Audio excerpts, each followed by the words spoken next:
Hello and welcome everyone to another episode. Yes, so I've decided to launch some more parts to the Mun Space Station. It's been a long time. I basically launched it and forgot about it. I feel a little bit bad. Not really, to be honest. Yeah, so I just want to get started on the Mun Space Station, and I'm going to start building the MSS Space Station. Now, see, this is the one part. Do you guys want to see me building the MSS Space Station as well, along with the Mun Space Station, or do you want me to keep them kind of separate? Or do you want me to just build it off camera and just kind of, only if I launch something that's really cool or, whatever to it, then I really don't know.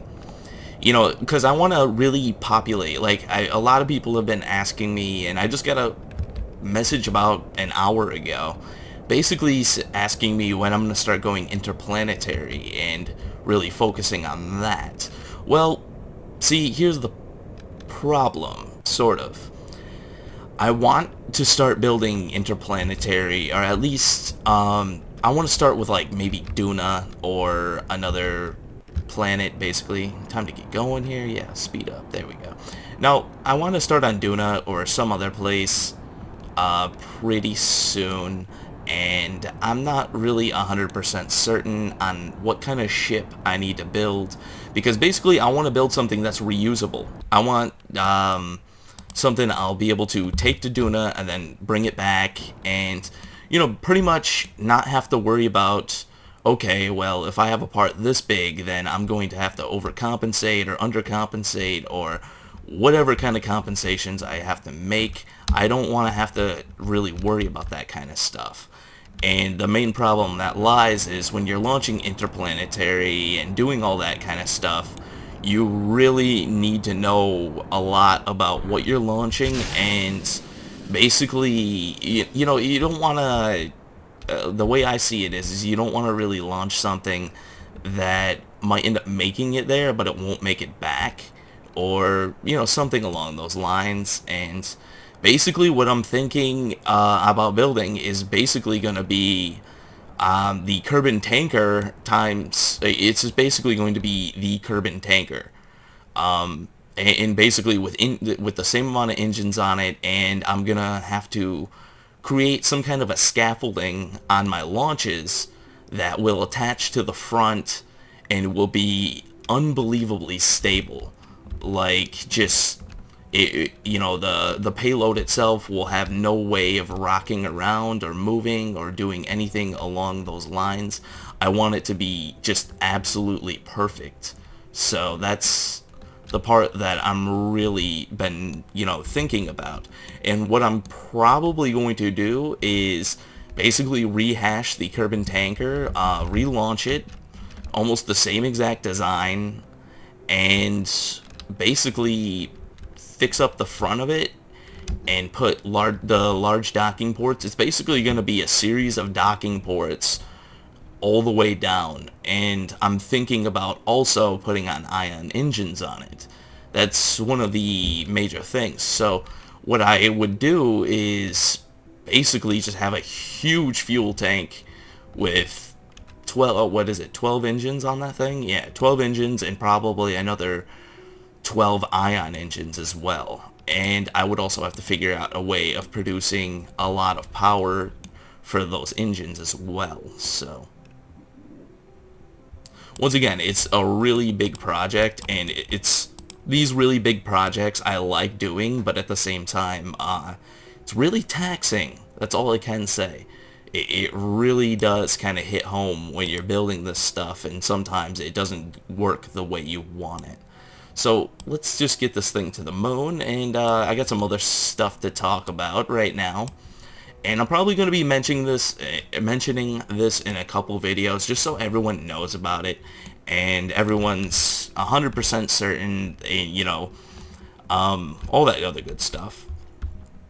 Basically, I ended up joining a collaboration, and I didn't really mention this too much, because I kind of wanted to keep it a little bit of a secret at the time, and I was also kind of told to not really mention a lot of stuff about it. At least I didn't want to say much about it, and I also didn't want to mention much about it, mostly because I didn't know 100% certain if it was going to happen or if it wasn't going to happen.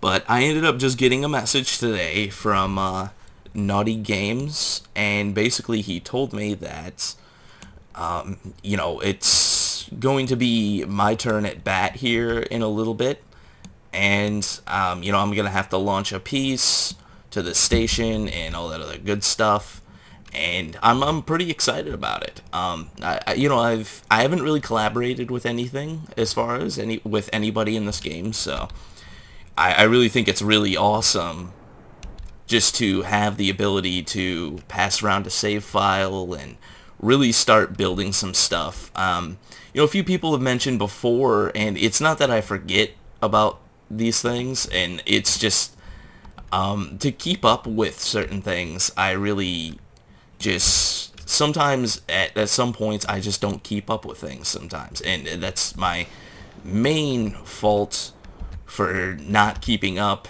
and it's really my fault, and I'm sorry about that.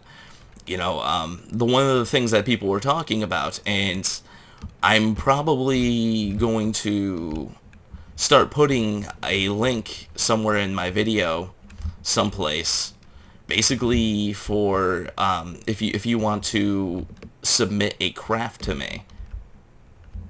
So that's one of the other things too that I kind of got focused on a little bit, and I was telling you guys about, but I don't know what I did with this moon burn, but I really screwed it up.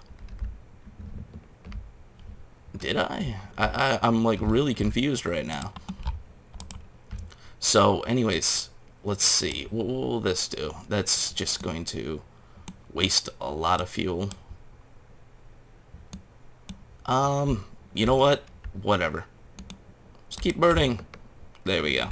Bring it down a little bit. We don't need to be that close, but yeah, so I am going to be participating in this very soon. I'm waiting for a message back or an email with the persistence file, and that is going to be a soon-to-be episode, and, I'm going to try to incorporate it in with my episodes, but I'm not 100% certain how this is all going to work out.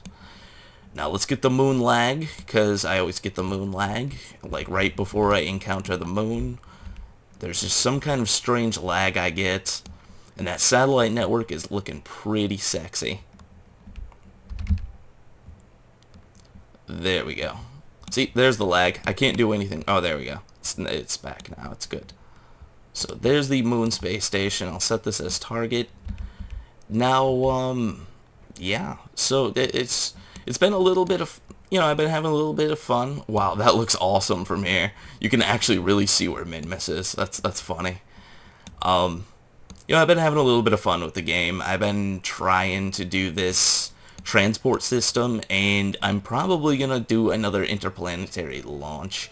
As far as ship design and all that stuff is concerned, I probably will rehash, just basically reuse the Kerbal tanker, just because it's a really good design, and that's basically what it comes down to. I need something with a lot of fuel, and I really just don't want to bother with really redesigning something that is only going to have a one-way trip. Well, I shouldn't say one-way trip, a two-way trip, but I tested out the Kerbal tanker before, and I didn't really mention this, but I did test it out trying to get it interplanetary, and I ended up getting pretty far, and I ended up getting all the way to Duna with it, but that was, I was just having a little bit of fun, so I really don't think I would do that again. I would never take, at least the Kerbal tanker, because it's complete, I won't take it on an interplanetary trip. But the eventual ship that I do build will be interplanetary, and that's kind of like one of the main things. Lathe and Ike. There we go. See, I still don't understand why I see these. I shouldn't be able to see these at all. I mean, I'm not that close to them. I mean, not even like a little bit, so. But the one thing I was thinking about is like maybe doing a few probes or something. The other thing I was thinking about is building another interplanetary ship like the Jewel Explorer that I built, and launching something like that. Now, the Jewel See, I think the ship I was talking about, the ship that I want to build to move space station parts, is basically going to be like a Jewel carrier, but it's going to be a more high-end Jewel carrier that is a little bit better in a lot of areas. Better, more engines, more fuel, maybe, just maybe ion engines, don't know yet. And, among a bunch of other things as well. And I'll be able to design payloads to put on it and have relatively stable payloads, which is one of the main things that's really annoying about building these things, is keeping them stable. So I think I should start talking about this, because this is one of these things that's been on my mind, and it's been driving me crazy lately. I've been thinking about, it's kind of like a little bit of a rant, so, I'm sorry if you guys don't like my rants. I'm just going to do an orbit around. One of the major things that I've been thinking about and talking about with a lot of people is, just the way that gaming has changed over the years, and all the other things that have really just been, it's been like one of those game-changing kind of things as far as like what really happens with gaming, and the way that the gaming trending, the way that the trending things that are going on with gaming right now that are just driving me absolutely insane. Number one, like, I'm totally for sequels to games, and I really do think that, any game that's really good deserves a sequel, if not 2 or 3, or, maybe a little bit more than that. But the way that things are going these days, it's just, like, driving me insane. When you go to, like, GameStop or something, like, say you want to go and buy Assassin's Creed, let's say. I mean, Assassin's Creed, I will say, is a fairly good game. I mean, they did kind of create a new title with all that stuff, and they really changed things around and made things really awesome. At least for the first game, I really enjoyed. And I'm going to say there were a lot of just absolutely stupidly boring parts in the game. And, a lot of people won't agree with this, and I just find it funny. But hold on one second. I just find it absolutely funny with, like, Assassin's Creed is like one example. Halo and a few other of these games. Modern Warfare is another one that I would put on the same list. But the one thing that's been driving me absolutely insane is the fact that these companies now are making these games as Splinter Cell's another one too. I think I should have mentioned that. It's just like these companies are making the games almost the same way that the movie sequels keep coming up, and it's like an unneeded sequel to a movie that you didn't really care about seeing in the first place. And it's just like, at what point are they're just running these titles into the ground, just destroying them. And the sequels really aren't that good. The overall features, like, the number one thing I just find absolutely annoying about most of these games is there's always, like, with a game like Kerbal Space Program or Minecraft, let's say, or a lot of these indie developed games, the number one thing that I think is, we just screwed up that node. Let's turn on the RCS. Let's bring this forward.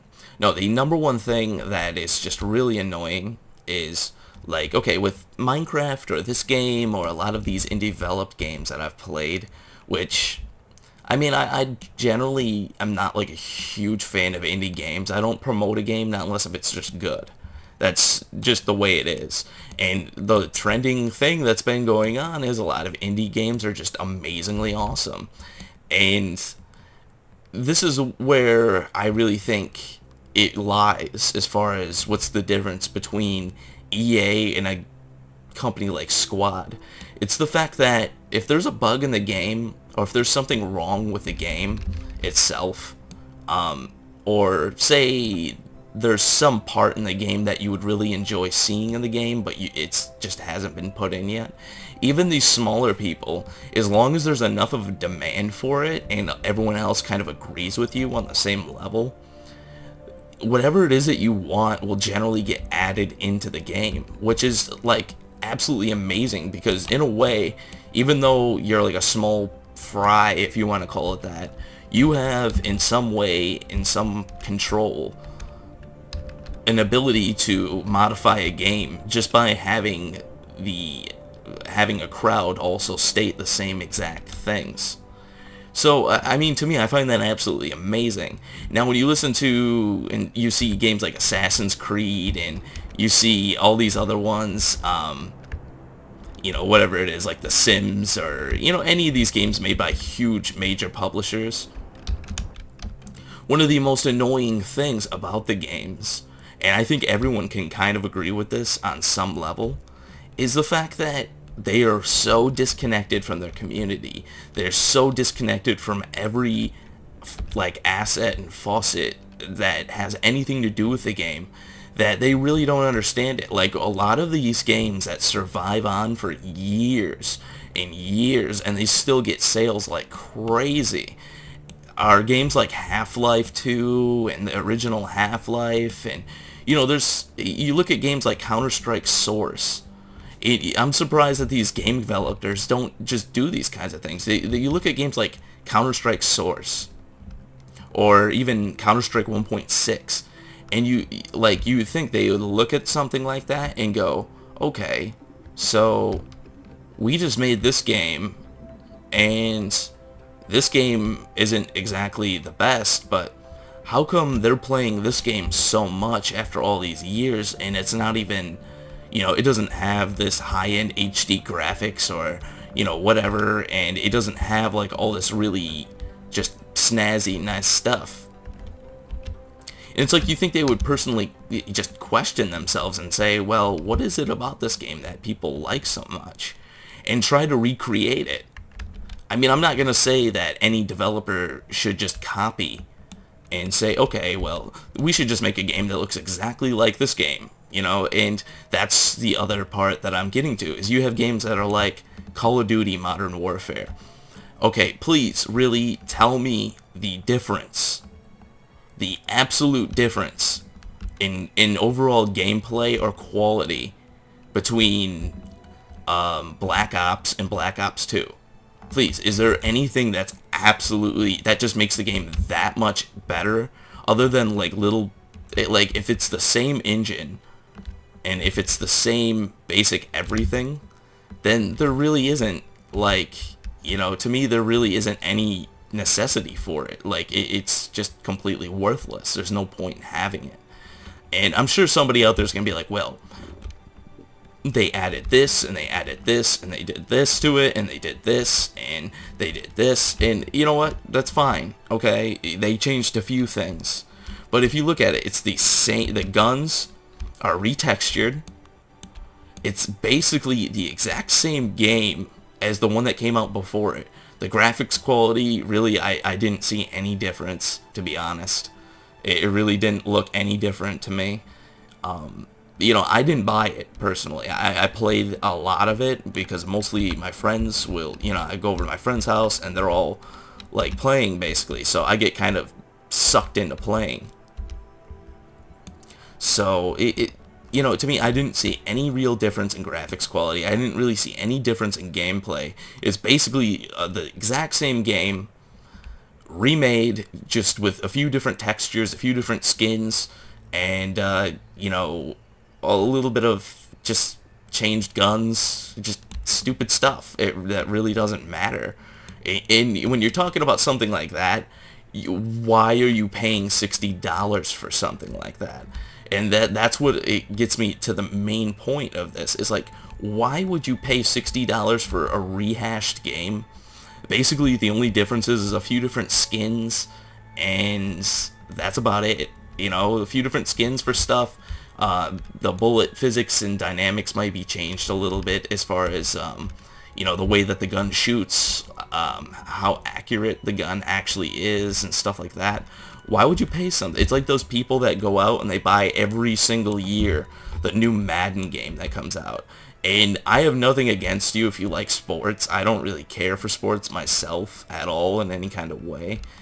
But I just find it really silly that you would go out and actually spend your hard-earned money for a game that basically has no difference whatsoever compared to the last year's title. What's the point in doing that? Is there any real point in doing this? Does it really matter in any kind of way? I'm maybe I fail to like really grasp the concept or the idea of it, but I just really have no understanding of these people. I'm like really sorry if you're one of those kind of people that go out and buy, you know, NBA Live 2013, 2012, 2011, 2010. It's like, what's the difference between 2010 and 2011 other than the roster? Please explain. I need somebody to explain this to me, because it really doesn't make any difference to me. Like, somebody, like, I went and bought, and this is one of the worst places to ever buy games, I should mention this as well. I went and bought a game from GameStop, and I don't even, if you guys really want to hear about how bad GameStop is, listen to Silent Rob and all those other, and a few other people talk about how bad GameStop actually is. That is crazy what's going on with these shadows right now. But yeah, if you want to listen to Silent Rob and, you know, him talk about how bad GameStop actually is, I would suggest going over to his channel and listening to his stuff. But yeah, they do some really, really insanely shady stuff. That's all I'm going to say. And you know, their practices aren't about gaming. They don't care about gamers or any kind of. They just don't care about us. They don't. We're just another dollar in their wallet. So and they're slowly dying, slowly but surely. They're gonna be gone eventually.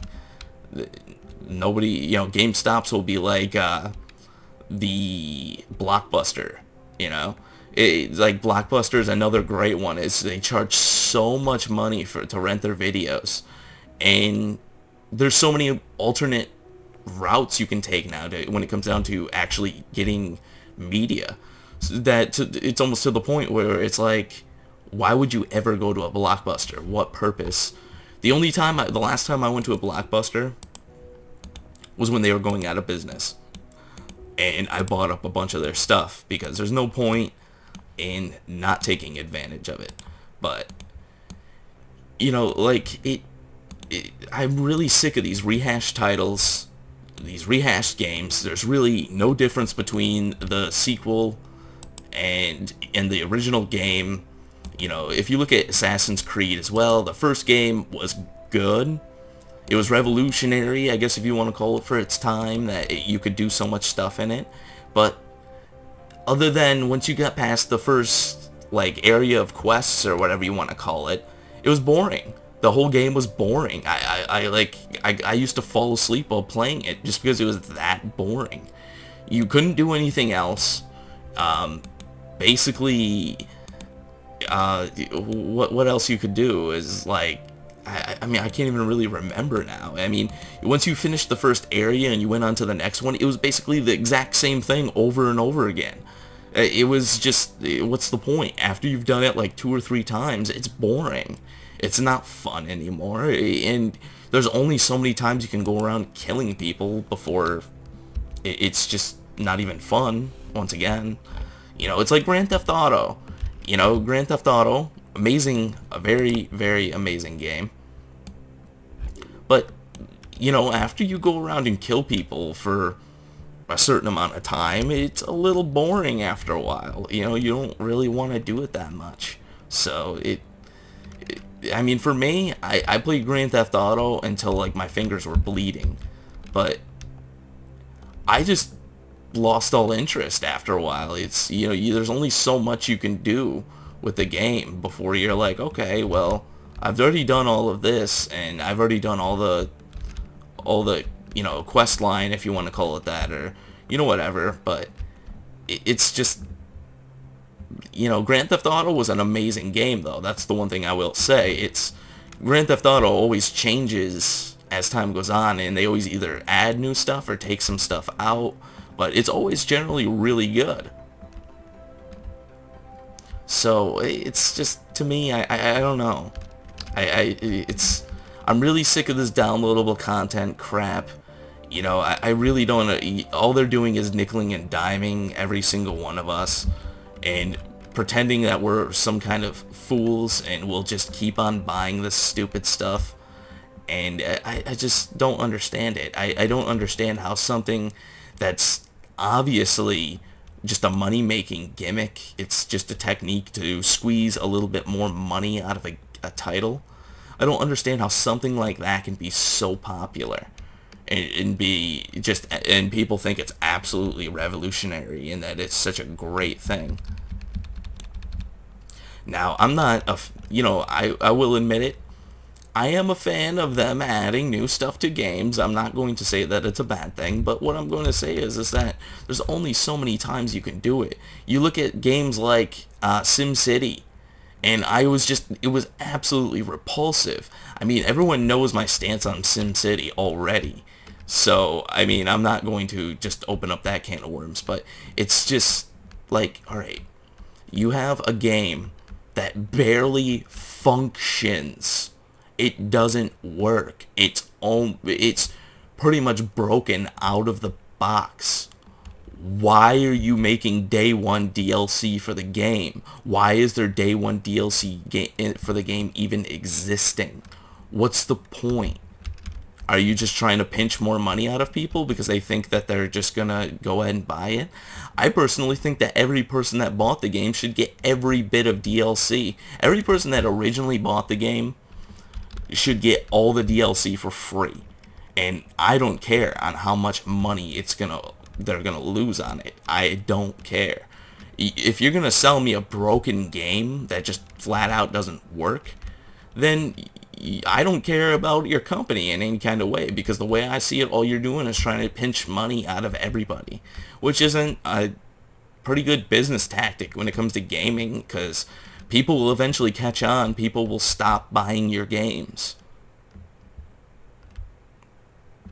I just find it absolutely repulsive that, I'm sorry, it's just these people buy these games and they and they expect good titles. And I mean, like, for me, I expect the game to work out of the box.